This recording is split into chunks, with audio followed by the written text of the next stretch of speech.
আসসালামু আলাইকুম। এই কেসটা আমাদের এক ডাক্তার সাহেবের কেস। স্যার গত 2 দিন যাবৎ একটু খারাপ লাগা ছিল, ঠান্ডা ঠান্ডা বুঝতেছিলাম, হালকা সর্দি। হ্যাঁ, তো এখন আজকে থেকে মানে অনেক খারাপ লাগতেছে। তো সকালে কন্ডিশন দেখে আমি ব্র্যান্ডিয়া খাইছিলাম হ্যাঁ, 100। তো এখন আমি মাথা দাঁড়ি করাইতে পারতেছি না, মানে কিছু বলবো যে তেমনও না। এখন শুয়ে থাকাও শান্তি নেই। সকাল থেকে শুয়ে থাকলে ভালো লাগতেছিল, মানে শুয়ে থাকতাম, কিছু করতাম না, শুয়েই থাকতাম, তাও খারাপ লাগতো, এর জন্য শুয়ে আছি।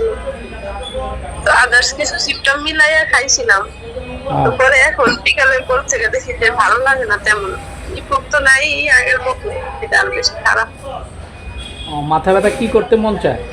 এখন এই যে বললাম না, কালকে থেকে তো খারাপ লাগা আরো 2 দিন যাবো। তো শুয়ে থাকলে ভালো ছিল, মানে শুয়ে থাকতাম, কোনো কাজ করতে ইচ্ছা হইতো না, এটা বেশি। তো এখন শুয়ে থাকাও শান্তি লাগতেছে না, কেমন খারাপ লাগতেছে, মানে এখন বইসাও থাকতে পারতেছি না, even কথাও বলতে পারিনি এতক্ষণে। এখন মনে হয় একটু কথা বলতে পারতেছি। আপনি যে ফোন দিয়ে কথা বলবেন, এটা আমার কাগজ করে দাও, তাহলে বই নিয়ে যাবো। এখন পরে বললাম যে কথাটা নিয়ে গিয়ে রাখবেন কেন, মানে আমি তো হাঁটতেও না, মানে কিছু কথাও তো বলতে পারতেছি। পরে বলে আচ্ছা আমি করতেছি। জ্বর আছে গায়ে? ফোন নাই, বাম সাইডে মাথার, নাকের বাম সাইডেই হচ্ছে আপনার নাকে প্লাস মাথায় ওর থেকে ব্যথা? ব্যথা। কিন্তু ব্যথা কিন্তু ওর তীব্রতা না, অনেক বেশি যে তীব্রতা, কিন্তু এরকম একটা ব্যথা যেটা আমি উঠলে মনে হইতেছে যে না আমি টিকতে পারতেছি না, মানে থাকতেছি না। কিন্তু ব্যথার যে অনেক তীব্রতা থাকে এমন না, অনেক বেশি ব্যথা, কিন্তু আস্তে আস্তে ব্যথাটা এখন বেশি মনে হইতেছে। যেটা নিয়ে এখন হাঁটা চলা বা কোনো কাজ কিছু করা যাইতেছে না আর কি এখন।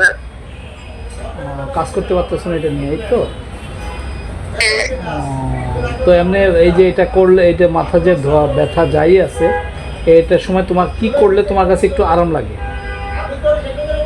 শুয়েই আছি এখন। এতে কি শুয়ে আছো, এতে কি আরাম লাগতেছে? থাকলে একটু কম খেয়ে এখন একটু মনে হয় যে একটু নর্মাল আছে। আচ্ছা, ঠিক আছে, আমি দেখে একটু পরে বলতেছি। হ্যাঁ, ঠিক আছে, ওকে। হ্যালো, আসসালামু আলাইকুম। কেসটাতে পেশেন্ট কি বলছে আমরা শুনছি, এবং এখান থেকে আমরা কি নিব। এই যে পেশেন্ট বলতেছে মাথা ব্যথা, শুয়ে আছি, দিস ইজ দ্য ডালনেস, এবং কি বললো মাথা ব্যথা তার ভাল লাগতেছে না, ইরিটেবল হেডেক থিওরি। আর কি বললো যে আমি মাথা ব্যথা শুয়ে আছি, রেস্ট ডিজায়ার, আর তার ব্যথা বেড়ে গেছে, তার হাজব্যান্ডকে বলছে আমাকে ডাক্তার কাছে নিয়েছিল, ক্যারি ডিজায়ার। আর বলতেছে আমি মাথা ব্যথা কোনো কাজ করতে পারতেছি না, কাজ বাদ দিয়ে শুয়ে আছি, বিজনেস ইনক্যাপাসিটি। এই 5 রুব্রিক দিয়ে আমরা তাকে বেলেডোনা করি। তাকে বেলেডোনা বলা হয়েছে 200 বা 1M যাই থাকে 2টা ডোজ 3টা ডোজ নেওয়ার জন্য, 3টা ডোজ নেওয়ার জন্য বলা হয়েছে। তো সে 200-কে 200-এ 2টা বড়ি ভিজিয়ে সেখান থেকে সে রাত্রে একটা ডোজ নিছে, তখনই আবার রাত্রে শোয়ার সময় একটা ডোজ নিছে, 2টা ডোজ নিছে, এবং রাতে তার বমি হয়েছে। সকালবেলা আমাকে ফলো আপে জানালো যে তার মাথা ধরাটা নাই এবং শরীর দুর্বল লাগে, তখন তাকে কিছু ফ্রুটস খাওয়ার আমি দিচ্ছি। কি অবস্থা তোমার? মাথা ব্যথা নাই এখন আর, কিন্তু এনার্জি পাইতেছি না একটু, রাতে ঘুম হয় নাই, যার ফলে এখন অনেক দুর্বল লাগতেছে। ইয়ে করো, বমি হওয়ার কারণে রাত্রে বমি করছিলাম, তো বমি হওয়ার কারণে আপনার গলা এগুলা বসে গেছে। ঠিক আছে, ওগুলি ঠিক হয়ে যাবে। তুমি পারলে একটু পাকা কলা খাও, ভালো লাগবে। আচ্ছা, পাকা কলা খাও, আর খাওয়া দাওয়ার খাও, একটু ফল টল খাও, ঠিক হয়ে যাবে, কিছু আর লাগবে না। তরমুজ খাইতে পারো, তরমুজ ফলে খুব এনার্জি তো এখনকার, এগুলি খাও, ফল টল একটু খাও, ঠিক হয়ে যাবে, আর ওষুধ লাগবে না আশা করি। ঠিক আছে, ওকে।